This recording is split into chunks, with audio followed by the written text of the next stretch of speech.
Smerujeme po maďarskej diaľnici. Pred nami je dlhá cesta. Tento výlet do Rumunska sme si naplánovali preto, lebo sme chceli zažiť niečo iné. Niečo viac skutočné. Chceli sme vidieť, ako vyzerá krajina, kde sa ešte stále mieša moderný život s tradíciami. Rumunsko nás vždy lákalo svojou divokosťou, rozmanitosťou a tým, že je stále tak povediac neobjavené. Keď človek ide na takýto výlet, nejde len z bodu A do bodu B.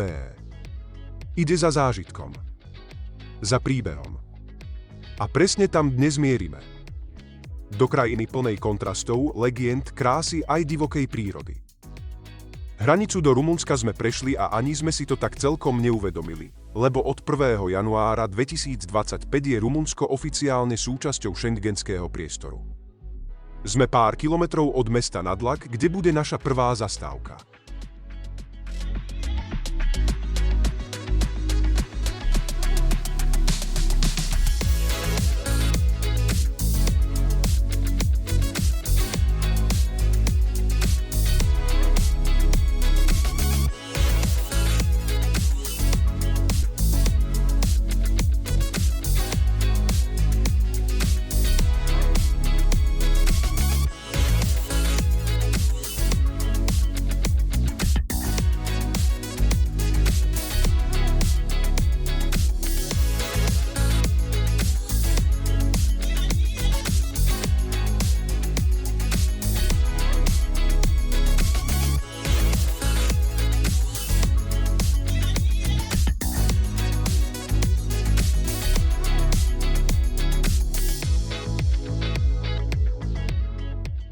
Vchádzame do mesta Nadlak.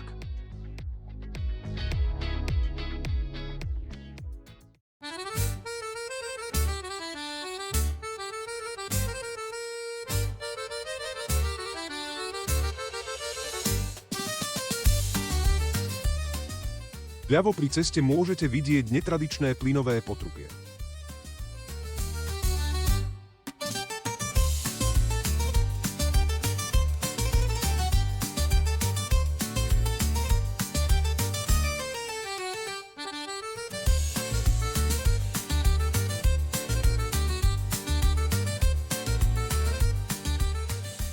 Nadlak je mesto v severozápadnom Rumunsku v župe Arad, na hraniciach s Maďarskom.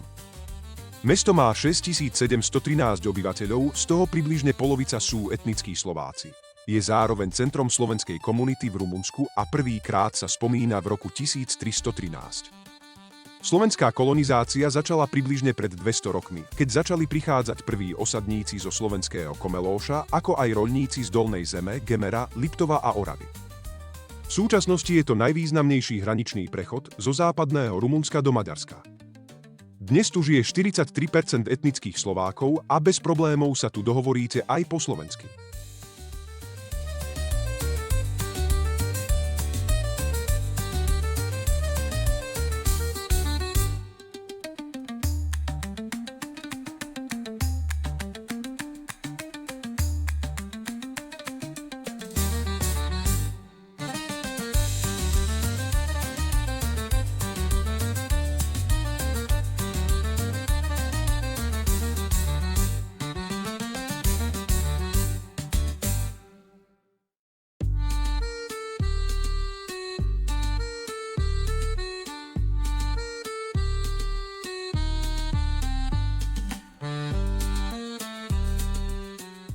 Aj takúto zaujímavú bránu sme tu objavili.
Po dlhej ceste sme sa zastavili v miestnom Carrefoure na malý nákup.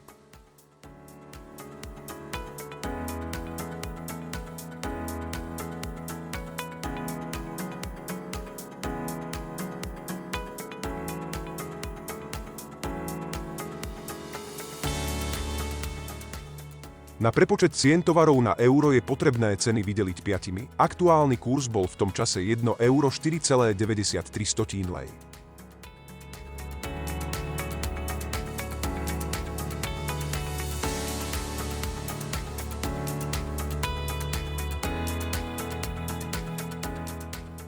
V obchode sme si všimli menší neporiadok, na podlahe boli rôzne veci a dláška nebola veľmi čistá.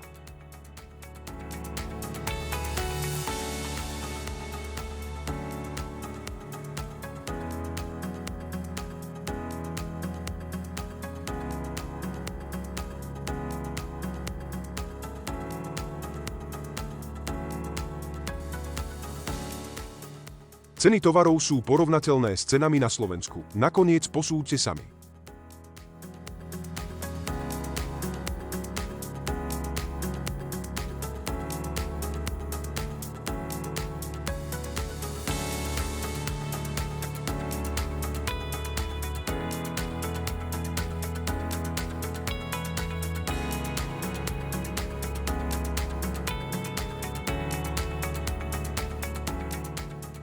Prekvapili nás ceny vína, ktoré sa nám videli vyššie ako u nás na Slovensku.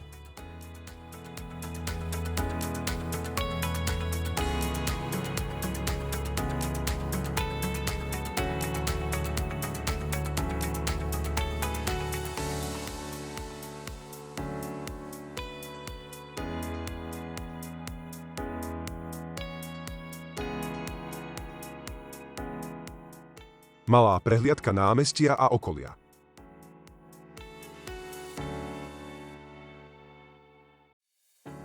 Ľudovít Augustín Bór narodil sa v slovenskom Bukovci 30. augusta 1855, zomrel v Nadlaku 5. marca 1924, bol evanielický farár, miestny vodca Slovákov, evanielický farár slovenského pôvodu spojený s mestom Nadlak. V tomto meste žil 30 rokov na prelome storočí a tu aj zomrel. Viedol a vzdelával miestnu slovenskú komunitu, založil Slovenský ľudový kruh, Ľudovú banku a potravinový spolok. V decembri 1918 sa zúčastnil Veľkého rumunského národného zhromaždenia v Gyulafehérvári, ktoré viedlo k zjednoteniu Rumunska. Pod menom Ľudovít Bór sa stal prvým senátorom rumunského parlamentu. Po ňom je aj pomenovaná ulica v Nadlaku.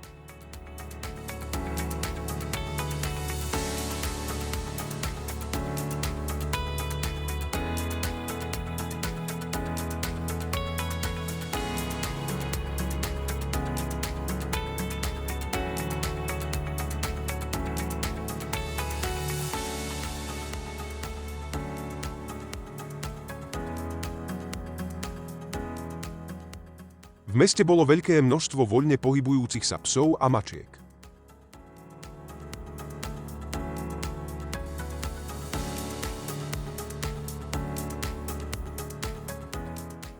Pôvodne sme mali v pláne, že tam prespíme, ale rozhodli sme sa, že pôjdeme o 50 kilometrov ďalej do mesta Arad a tam si zabezpečíme nocľah.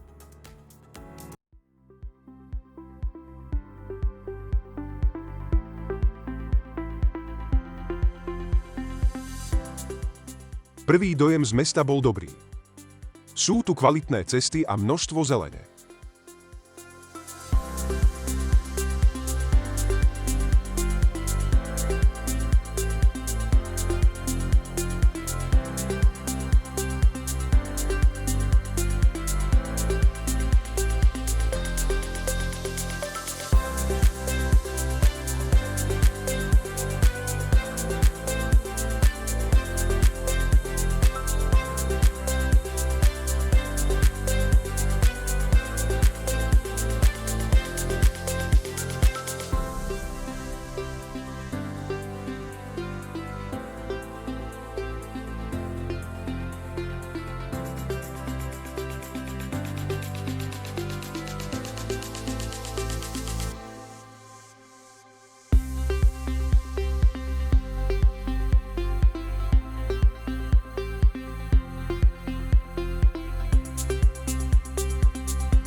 Všímame si aj obchodíky a rozvinutú infraštruktúru.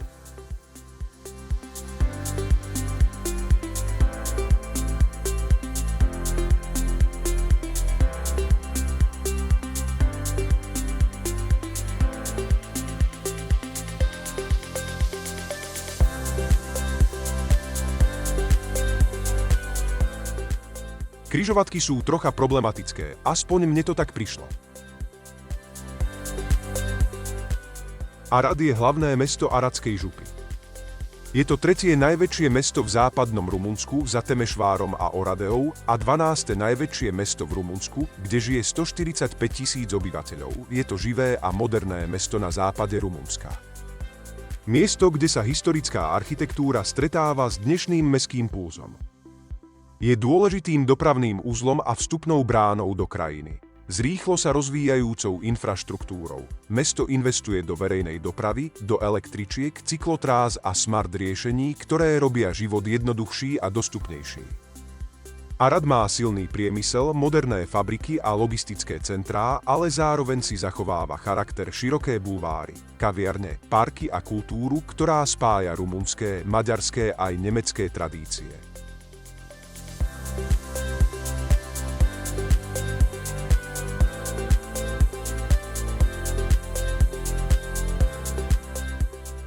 Pomaly prichádzame ku Kauflandu, kde si urobíme malý nákup a nájdeme si ubytovanie na dnešnú noc.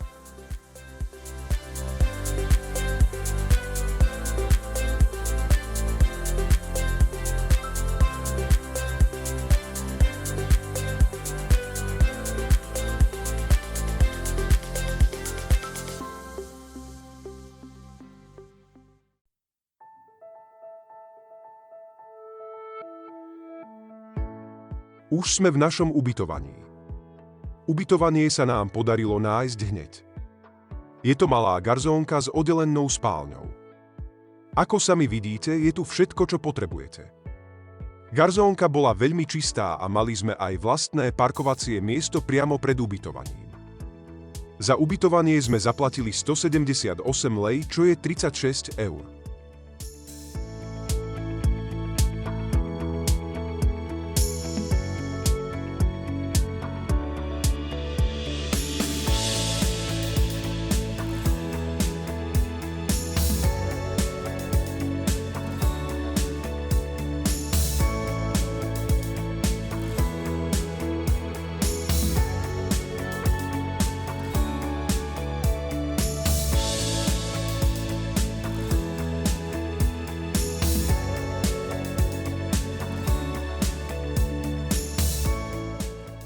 Večer sme sa išli pozrieť na hudobný festival, ktorý sa tu konal počas týchto dní.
Vstup na festival bol voľný.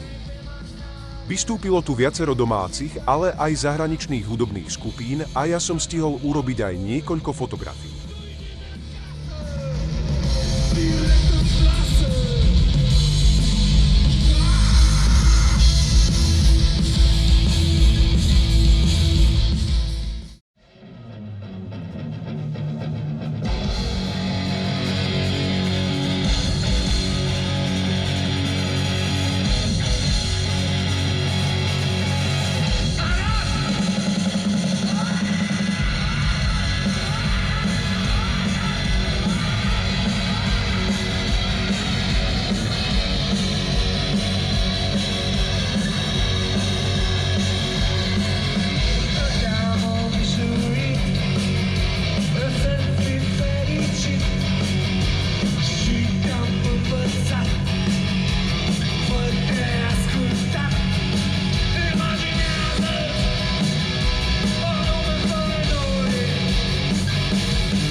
Ráno pokračujeme po diaľnici smerom na mesto Timisoara a potom na Sibiu, kde chceme túto noc prespať. Teraz sme niekde za obcov Kosava, asi 180 km od nášho cieľa.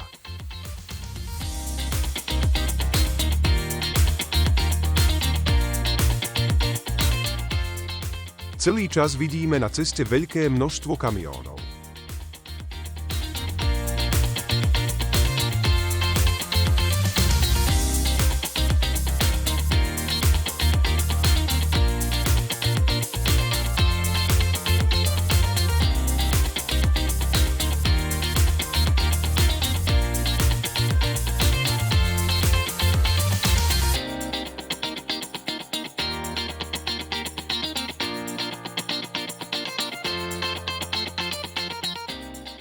Prechádzame obcov Kosevita, kde si všímame po pravej strane rozpadnuté domy.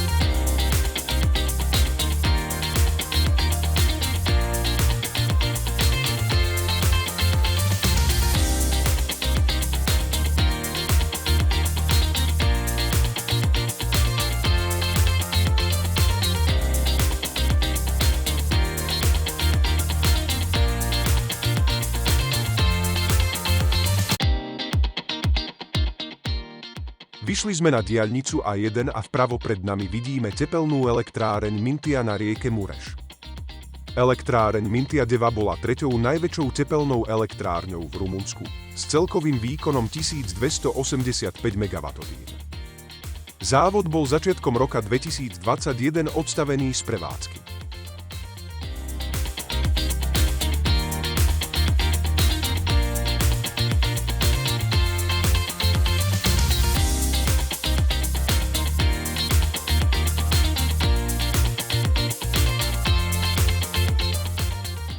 Vpravo v diaľke vidíme hrad Deva. Musím poznamenať, že diaľnice a cesty prvej triedy sú tu v oveľa lepšom stave ako u nás na Slovensku. Sú dostatočne široké a majú kvalitný povrch.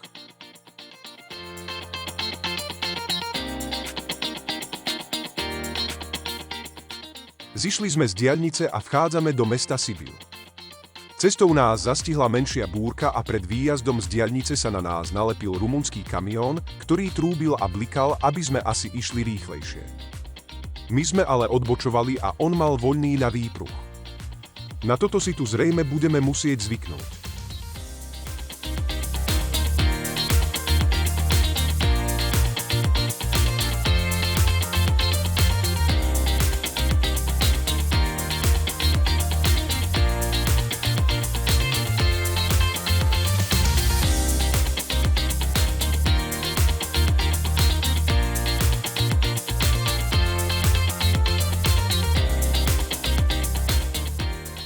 Ideme nájsť parkovanie niekde blízko centra.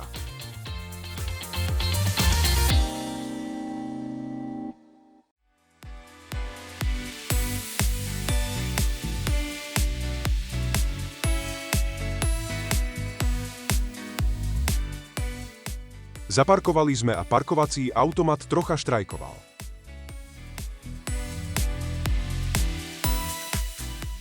Trocha sme sa občerstvili a našli sme si ubytovanie priamo v centre mesta a hneď sme sa mohli ísť aj ubytovať. Že máme všetko pripravené.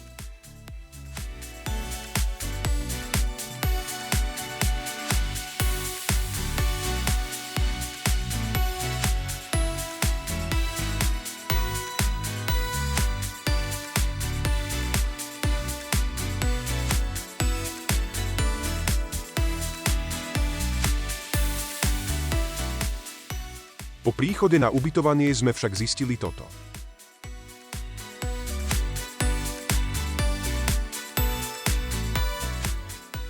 Volali sme majiteľovi a ten sa ospravedlňoval a poslal človeka, ktorý to dal do poriadku. My sme medzi tým išli vedľa do reštaurácie. Po príchode z reštaurácie sme mali už izbu v poriadku.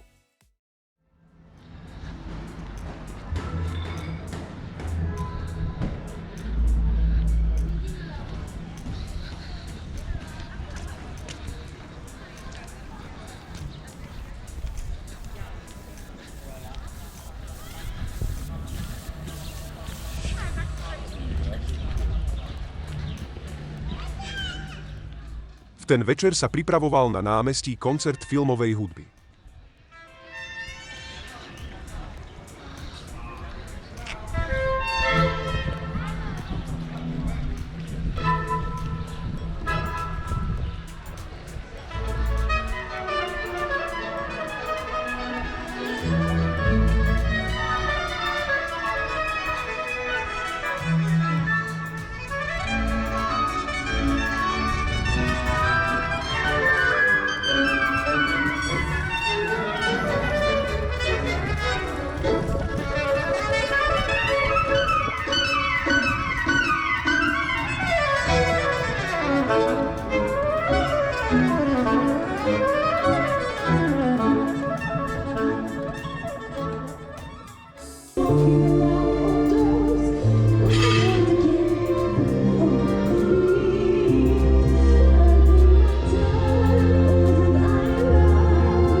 Momentálne prebieha skúška pred večerným koncertom.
interpretare pe în monitor în față.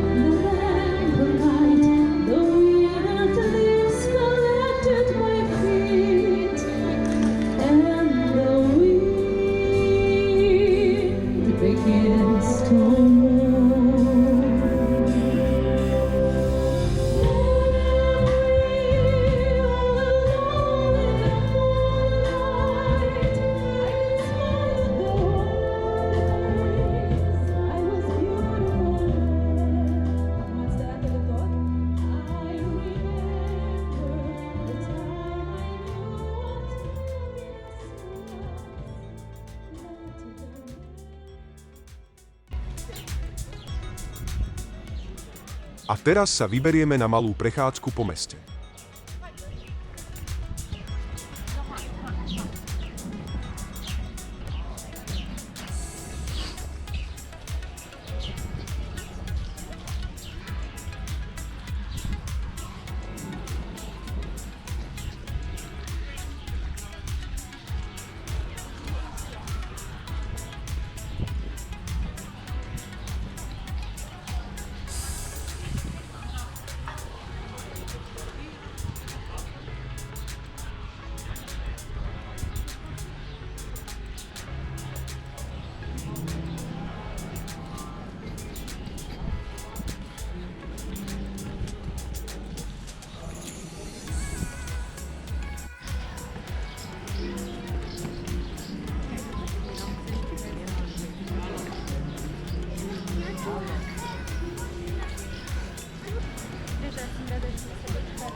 Sibiu je jedno z najkrajších miest v Rumunsku, kde sa stretáva stredoveká história s moderným životom. Kedysi bolo domovom saských obchodníkov a jeho stopu je cítiť dodnes. Farebné domy, úzke uličky a typické oči na strechách, ktoré akoby dohliadali na celé mesto. Teraz sa nachádzame na námestí Piata Mare. Piata Mare je hlavné námestie s výnimočnou atmosférou. Nachádza sa tu aj nádherný rímskokatolícky kostol Najsvätejšej Trojice, jeden z najvýznamnejších barokových chrámov v Rumunsku. Zvonku pôsobí elegantne a vo vnútri ukrýva bohatú výzdobu a pokoj, ktorý kontrastuje s rušným námestím.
Blížime sa k mostu Klamárov.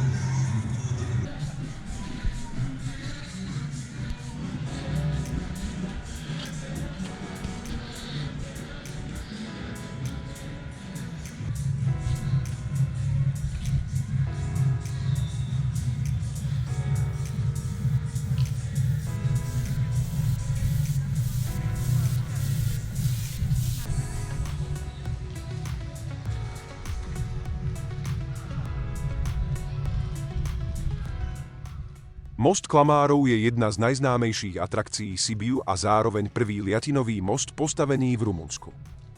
Jeho názov je opradený legendami. Vraj sa celý most zatrasie, keď na ňom niekto povie klamstvo. Ľudia kedysi verili, že tu bývali odhaľované nevery, podvody či neúprimné sľuby.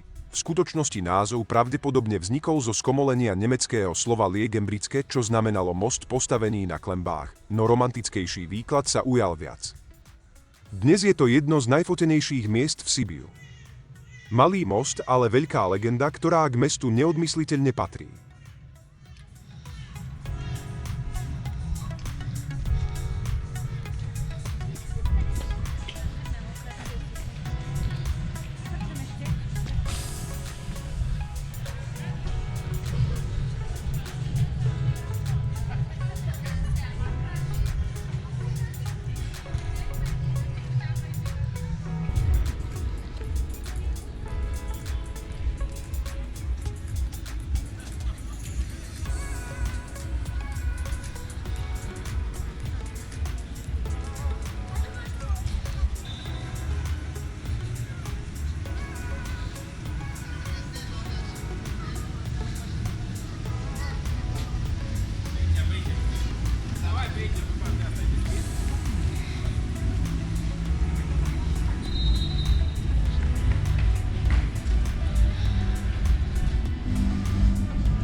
Sibiu je aj mestom festivalov. Počas celého roka tu prebiehajú divadelné predstavenia, hudobné podujatia, gastronomické festivaly aj pouličné vystúpenia, ktoré dodávajú mestu energiu a jedinečnú atmosféru.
so often promise me you'll try.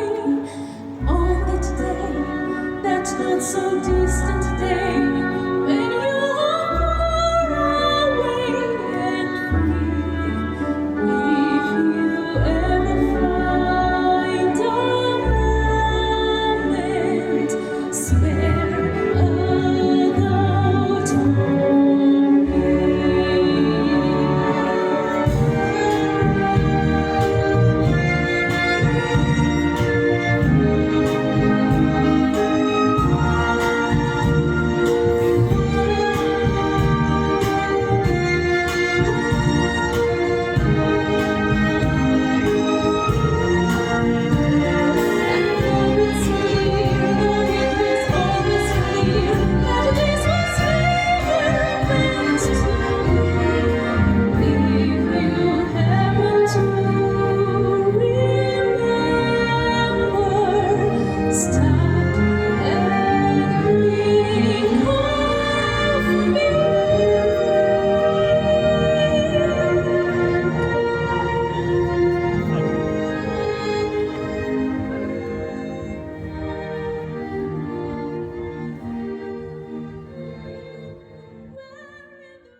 Vyrážame skoro ráno. Smer Transfagarašan.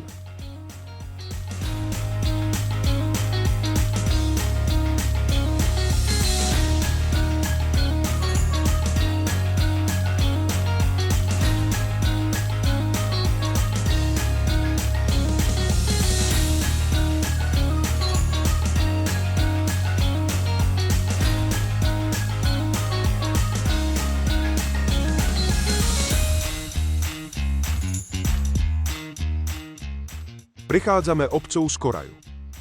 Posledná obec pred odbočkou na Karpatský masív.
Odbočili sme z hlavnej cesty a pred nami sa zrazu otvoril výhľad, ktorý nám na chvíľu zobral dých.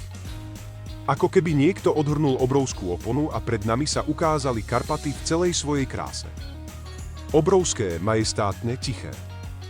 A pritom neuveriteľne silné. Ako by pod nimi strážili celú krajinu.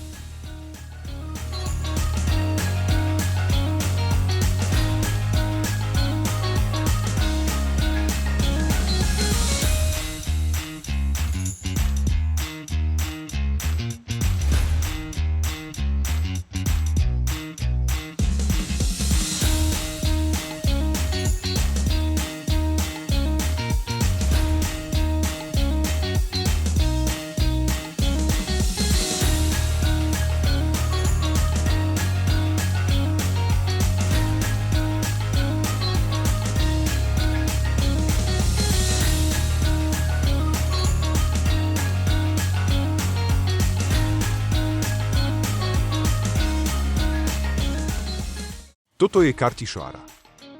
Maličká dedina ukrytá pri Fagarašských horách s históriou, ktorá siaha až do 13. storočia.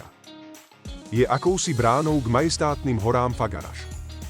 Keď cez ňu prechádzate, všimnete si, že mnohé domy majú prvky typické pre nemeckú, presnejšie saskú architektúru. A na každom stĺpe rumunská vlajka. Toto si všímame všade.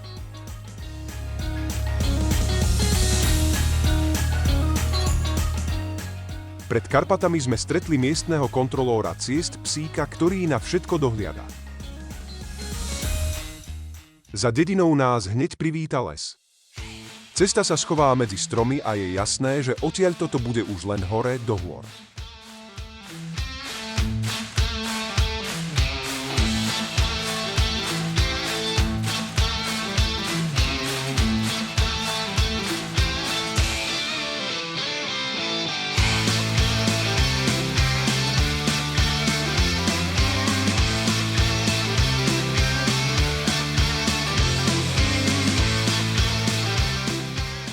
Tabuľa s nápisom, že je tu prísne zakázané krmiť medvede. Za porušenie zákazu je tu v Rumunsku pokuta od 10 000 po 30 000 lei, čo je 2 až 6 000 eur. Ale myslím si, že tu sa to vôbec nerieši.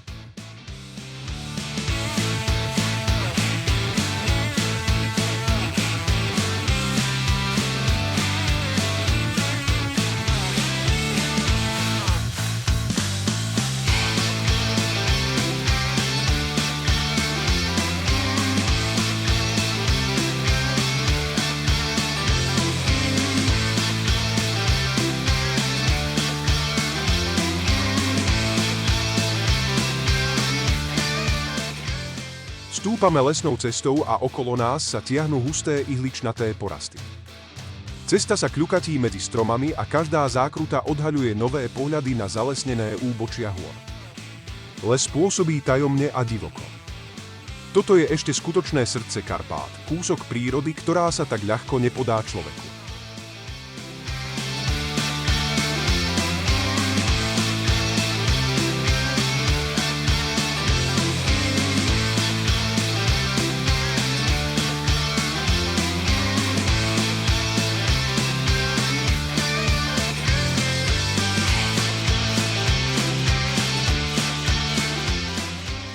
Vpravo je odbočka na ľadovcové jazero Balea.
Po pravej strane budeme vidieť pamätník Porta Gentilor, bránu inžinierov. Nenápadná, ostrá skala pri ceste má svoj príbeh. Práve tu sa začala jedna z najťažších častí výstavby Transfagarašanu. Tu stáli vojenskí inžinieri, ktorí ako prví prerážali hory. Dynamit, kamene, blato, šialené podmienky a odhodlanie vytvoriť cestu tam, kde predtým nebol ani chodník. Tá skala pri ceste nie je len pamätník. Je to tichá pripomienka všetkých, ktorí tu riskovali život, aby otvorili bránu do Karpát. Keď sme popri nej prechádzali, mali sme pocit, že vstupujeme do niečoho veľkého. Do sveta, ktorý si vypýtal veľa odvahy, aby vôbec vznikol.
Les za nami zostal ako zatvorená kapitola. Ešte pred chvíľou nás obklopovali vysoké stromy a tieň, ale teraz sa krajina úplne otvorila. Pred nami sa rozprestreli horské lúky, kamenné steny a ten súrový, neskrotený svet, v ktorom má príroda úplne inú silu. Vzduch je chladnejší, čistý a cítiť v ňom výšku. Cesta sa začína výrazne kľukatiť. Zákruta za zákrutou nás vedie hore. Stále vyššie a vyššie, ako by nás ťahala priamo k oblohe.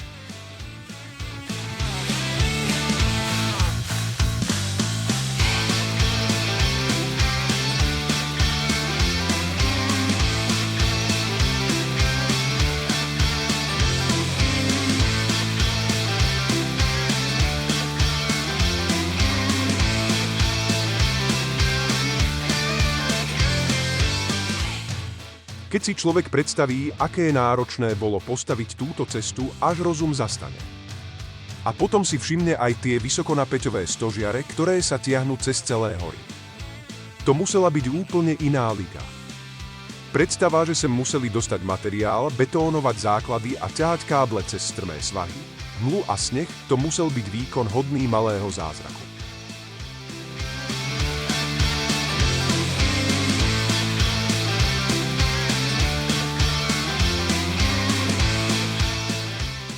Keď sa hovorí o najkrajších cestách na svete, väčšinou si predstavíme americké národné parky, Alpy alebo pobrežné trasy pri oceánoch.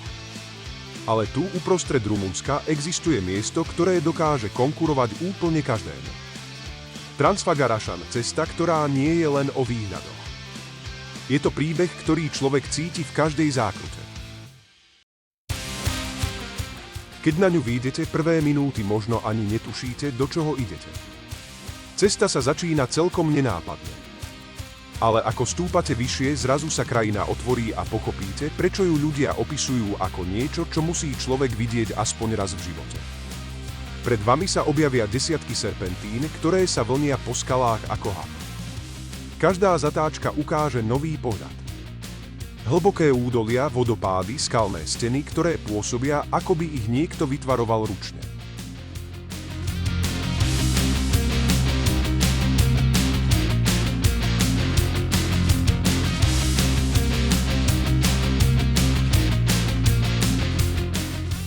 A pritom celý tento zázrak nevznikol len preto, aby ľuďom poskytol krásne výhľady. V 70. rokoch mala táto cesta veľmi vážny dôvod. Po invázii vojsk Varšavskej zmluvy do Československa sa rumunský diktátor Nicolae Ceausescu začal obávať, že jeho krajina môže byť ďalšia. Chcel mať trasu cez pohorie Fagaraš, ktorá by v prípade vojenskej hrozby umožnila rýchlo presúvať techniku zo severu na juh. A tak vznikol plán, ktorý sa zdá dodnes neuveriteľný. A to postaviť cestu cez jeden z najdrsnejších horských masívov v Rumunsku.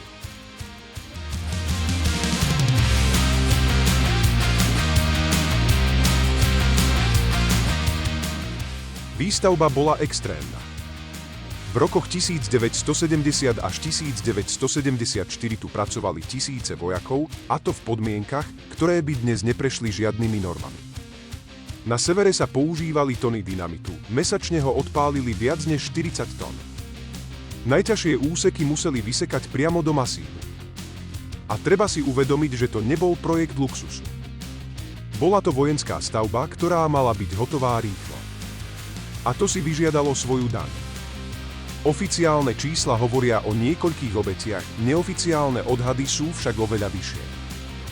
Doteraz sa hovorí, že Transfagarašan je cesta postavená obrovským úsilím, ale aj životom. Keď však dnes idete hore, možno na to ani nepomyslíte. Lebo všetko, čo vidíte, je nádhera. Náhorné lúky, strmé svahy, ticho, ktoré ruší len vietor alebo zvuk motora. Najvyšší bod je vo výške viac než 2000 metrov. A tam človeku dôjde, že Transfagarašan nie je len cesta, ale zážitok. Každý kilometer má svoju atmosféru. Jedna časť je pokojná, druhá adrenalínová. A potom sú tu tie ikonické serpentíny, ktoré pozná každý, kto videl Top Gear. Aj oni ho nazvali najlepšou cestou na svete. Transfagarašan je otvorený len pár mesiacov v roku. Zimu tu určujú metre snehu, silné vetry a lavíny. Ale možno práve preto je leto na tejto ceste výnimočné. Keď máte dobré počasie, keď sa krajina otvorí pred vami a keď zistíte, že stojíte na mieste, ktoré spojilo minulosť plnú strachu s dnešnou krásou, ktorú si môže vychutnať každý.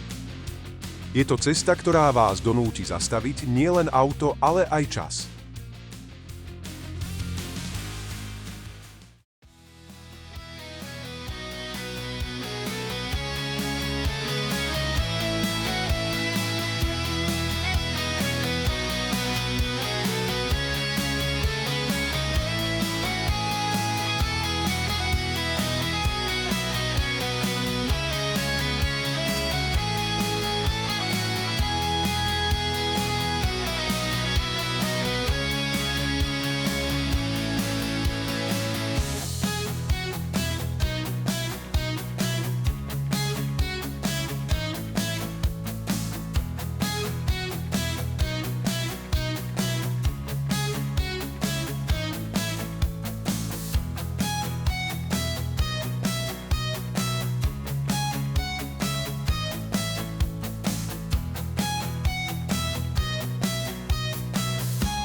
Z vrcholu už schádzame dole a pred nami sa objavilo typické horské divadlo.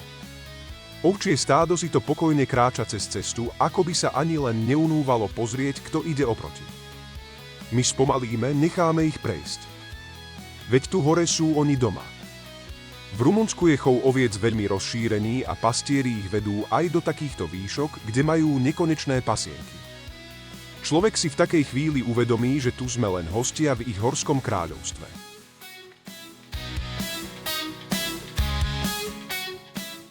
Keď sme pokračovali dole, pri ceste sa odohrala scéna, ktorá je pre Transfagarašan celkom bežná. Z lesa vyšiel medveď a pomaly si to namieril k okraju cesty. Presne tam, kde autá spomaľujú a kde si už zvykol, že mu niekto niečo hodí.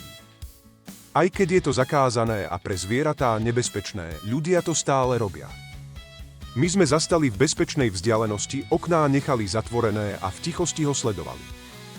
Je to zvláštny mix rešpektu, fascinácie a smútku vidieť divoké zviera tak blízko, no zároveň tak veľmi zvyknuté na človeka. Len pred pár týždňami sa tu stala tragédia. Medvedica tu zabila jedného talianskeho motorkára, ktorý sa chcel s ňou odfotiť. Transfagarašan má svoje krásy aj svoje tiene. A práve toto je jeden z momentov, ktoré vám pripomenú, že príroda tu nie je atrakcia, ale živý svet, do ktorého len na chvíľu vstupujeme.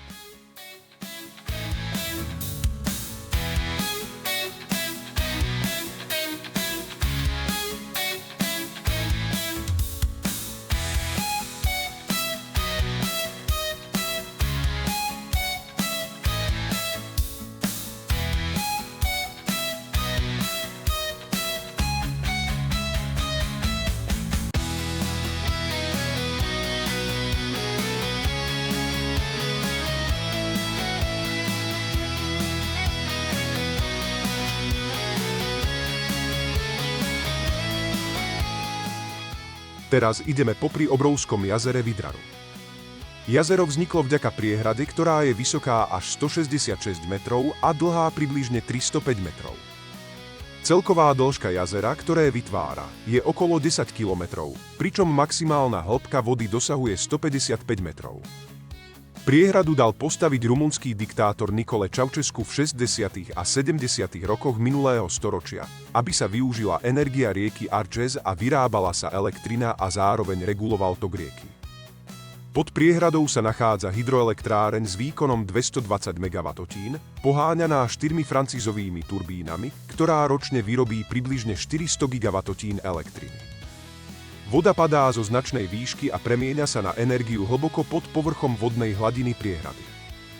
Je to monument histórie, techniky a energie, ktorá napája celé časti Rumunska a zároveň nádherná súčasť divokej horskej krajiny.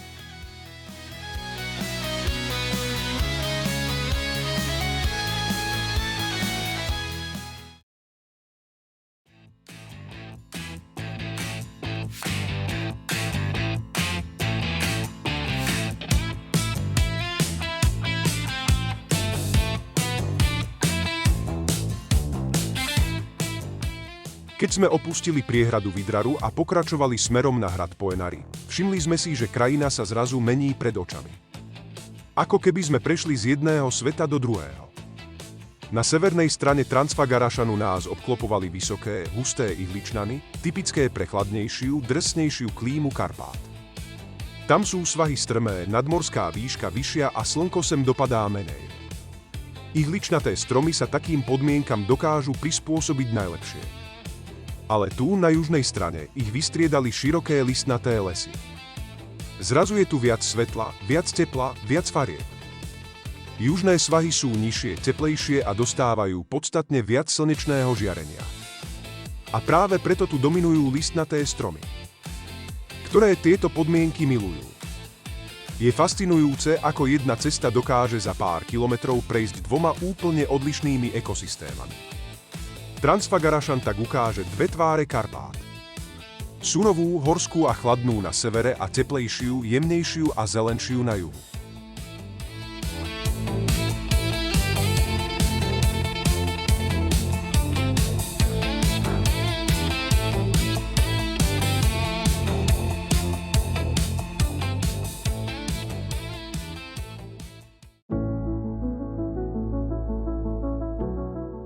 A tak sme dorazili na hrad Poenari. Legendárnu pevnosť, ktorá sa už z diaľky ukazuje ako zubatá silueta na skalnom brale. Z cesty vidno len torzo múrov, akoby posledné zvyšky dávnych čias, ktoré sa ešte držia skaly a odmietajú spadnúť. A hneď pod nimi na svahu bola rozprestretá obrovská rumunská vlajka. Výrazná, hrdá, akoby strážila toto miesto rovnako neochvejne ako kedysi samotní obrancovia hradu. Ale keď si človek predstaví, ako to tu kedysi vyzeralo, je to úplne iný príbeh.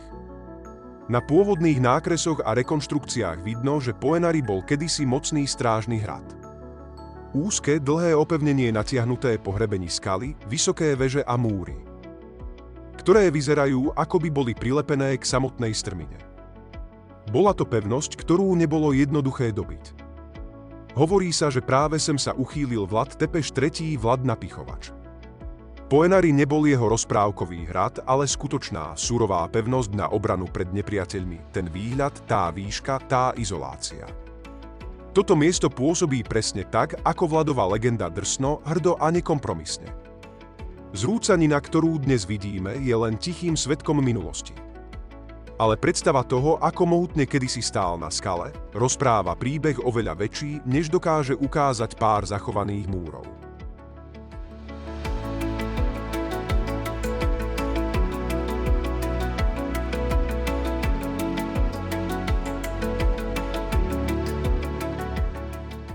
Vstupné na hrad bolo pre dvoch dospelých a lístok pre dieťa 80 lei, čo je 16 eur.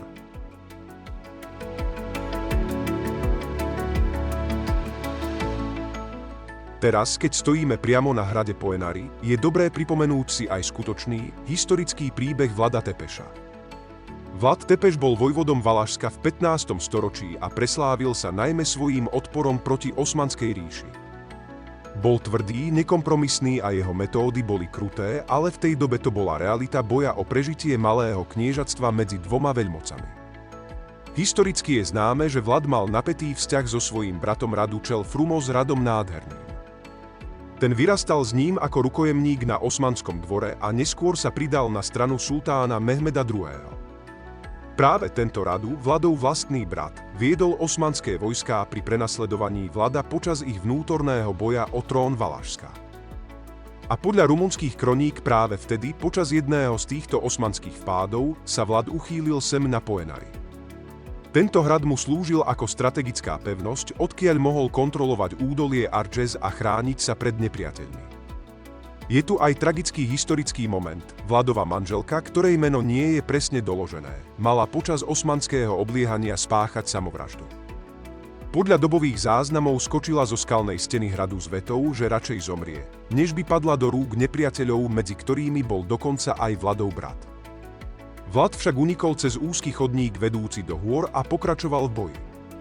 Tento útek je doložený v kronikách a potvrdzuje, že Poenari nebol romantický hrad, ale surová, praktická pevnosť určená na prežitie. Dnes sú tu len ruiny. No keď poznáte tento príbeh, tie kamene zrazu pôsobia úplne inak. Ako tiché svedectvo jedného z najdramatickejších období rumunskej histórie.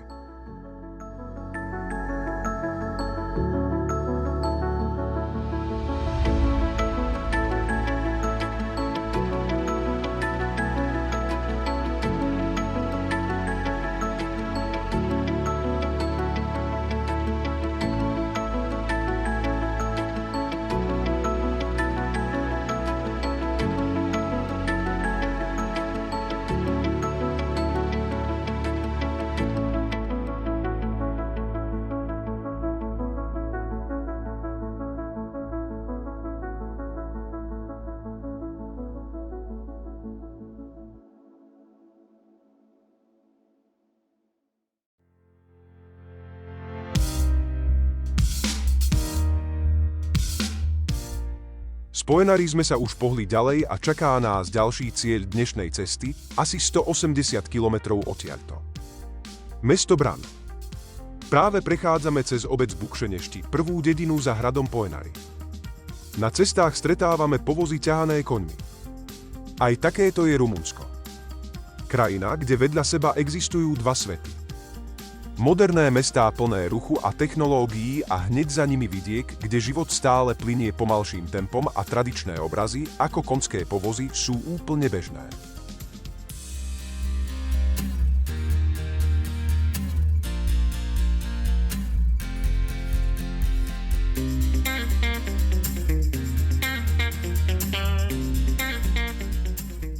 Ak sa vám video páči, nezabudnite prosím dať like a kliknite na odber. Ďakujem.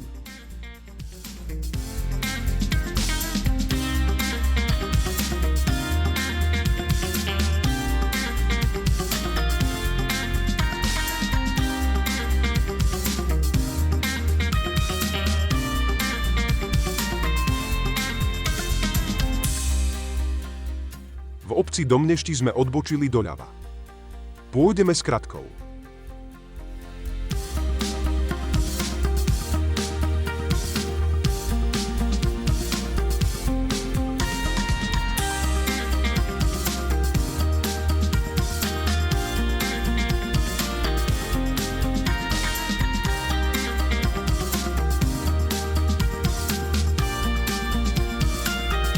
Obec Slaník.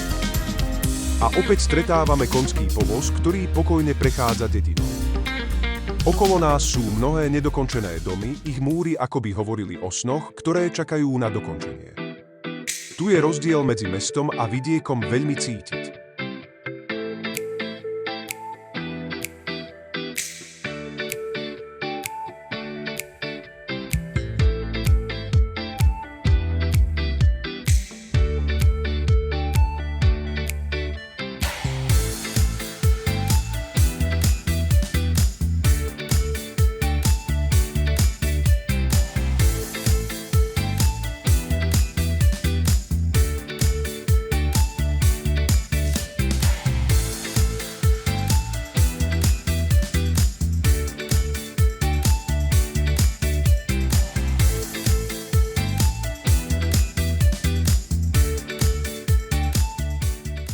Pred nami je zaujímavá stavba.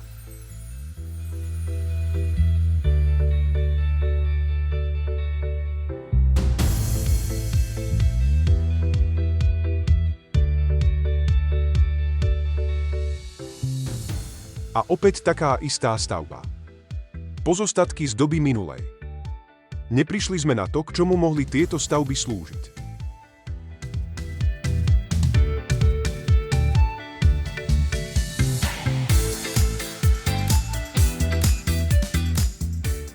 Cesta je tu otrasná. Každých pár desiatok metrov sa objavuje prepadlina alebo výtlk. Myslím si, že keď bola nová, tak už nebola dobrá. Aj som oľutoval, že som sa vybral touto skratkou. Maximálne sa dá ísť 60-kou a na mnohých miestach ani 40-kou. A pritom miestni tu prechádzajú neuveriteľnou rýchlosťou, ako by ich tieto jamy vôbec neobťažovali. A keď sú za vami, blikajú a trúbia, aby ste išli rýchlejšie.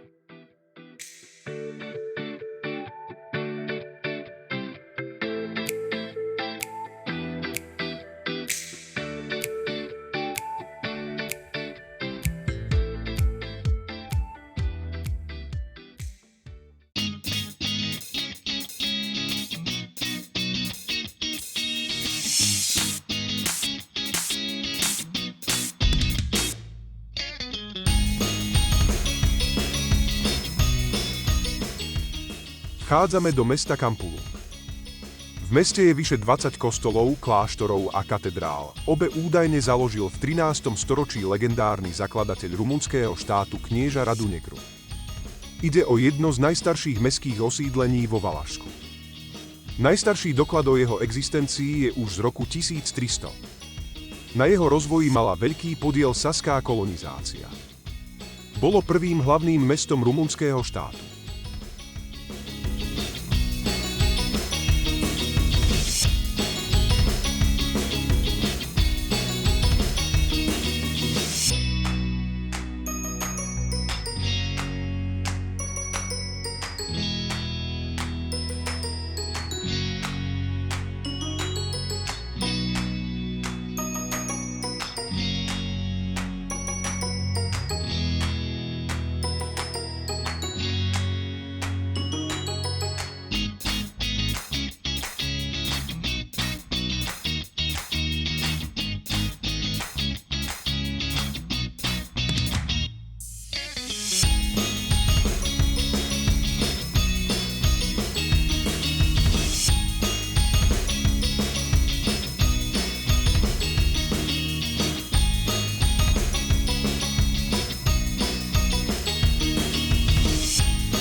Počas cesty sme si všimli, že mnoho domov má vyvesenú rumunskú vlajku.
Tak toto je riadny tankodrom.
Je vidieť, že rekonštrukčné práce tu prebiehajú v plnom prúde.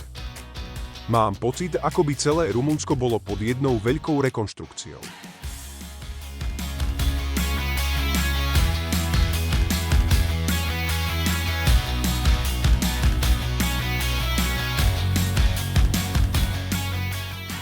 Sme v obci Dragoslavele.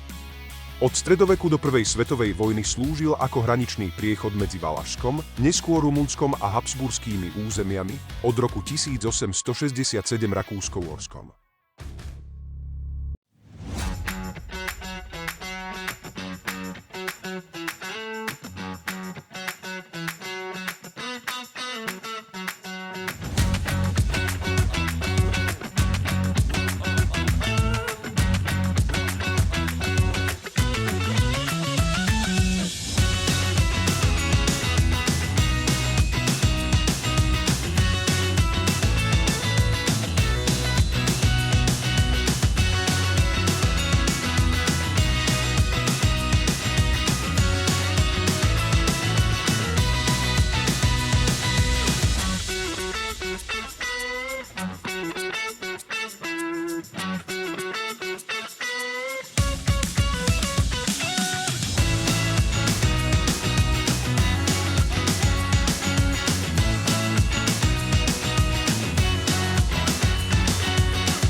Cesta sa dosť natiahla.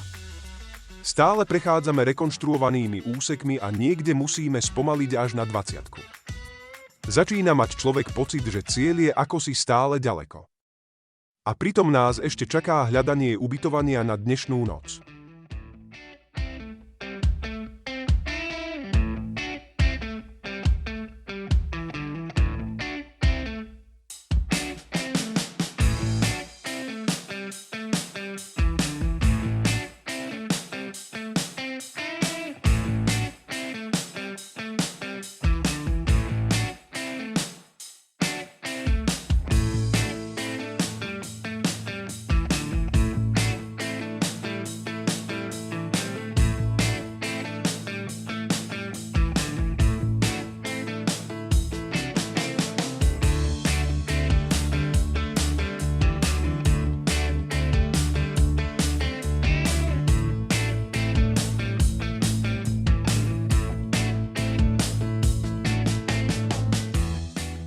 Ďalší semafor.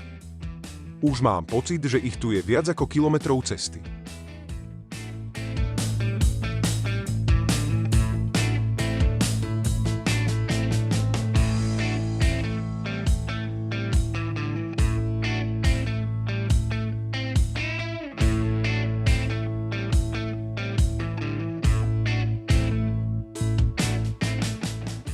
Všade plno stavebných strojov, ale ľudí nikde.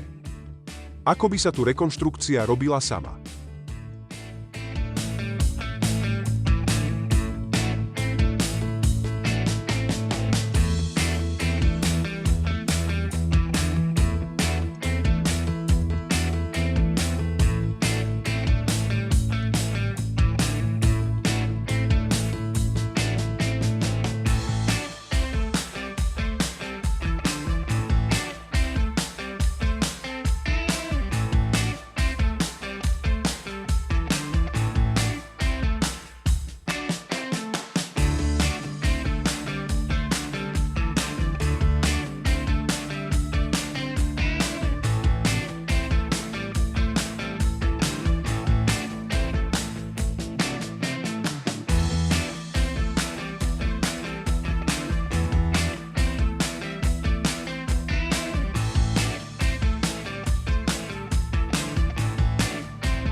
Konečne sme po takmer 5 hodinách dorazili do cieľa našej cesty.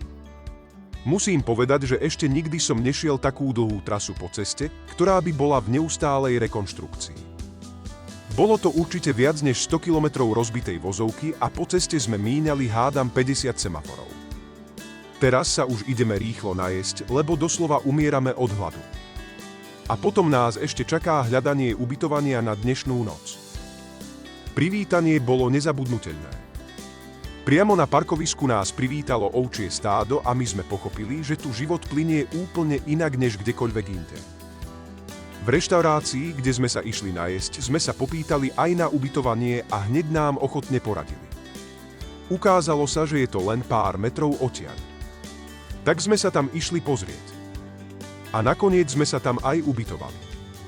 A musím povedať, že to bolo zatiaľ najlepšie ubytovanie, aké sme v Rumunsku mali. Veľmi milá, príjemná a ochotná majiteľka, ktorá nám dokonca porozprávala aj veľa zaujímavostí z histórie mesta. Ubytovanie sa volá Vila Krista a je priamo pod hradom. Ak sem pôjdete, určite doporučujeme. Link nájdete pod videom. Po dlhom a únavnom cestovaní sme dorazili neskoro, takže sme si stihli urobiť už len krátku prechádzku po meste. Zámok sme žiaľ nestihli. Brány boli už zatvorené a pre dnešok nám ostal len pohľad zvonka. Ale aj tak to stálo za to. Hrad Bran má totiž zvláštnu atmosféru už na prvý pohľad. Takú, ktorá vás núti zastaviť sa a ticho obdivovať jeho siluetu. Je opradený legendami a svet ho pozná najmä ako Drakulov hrad. Pravdou síce je, že Vlad Tepeš tu pravdepodobne nikdy nežil, ale vďaka slávnemu románu Brama Stokera sa práve tu pre mnohých začína príbeh Drakulu. Bran však nie je len literárna legenda. Kedysi slúžil ako strategická pohraničná pevnosť strážiaca obchodnú cestu medzi Sedmohradskom a Valašskom. Dnes je to jeden z najnavštevovanejších hradov v Rumunsku. A tým sa končí prvá časť nášho rumunského dobrodružstva. Prešli sme stovky kilometrov, navštívili zaujímavé miesta, zažili koncerty, Transfagarašan, stretli ovce aj medvede, prešli rozbitými cestami aj krásnymi dolinami a nakoniec dorazili až pod legendárny hrad Bran. Zajtra pokračujeme ďalej. Čaká nás úplne iný svet. Opustíme Karpaty a vydáme sa na dlhú cestu smerom k Čiernemu moru. Ak sa vám video páčilo, budem rád za like a odber. Prípadne kliknite na zvonček, nech vám neújde druhá časť. Bude to stáť za to.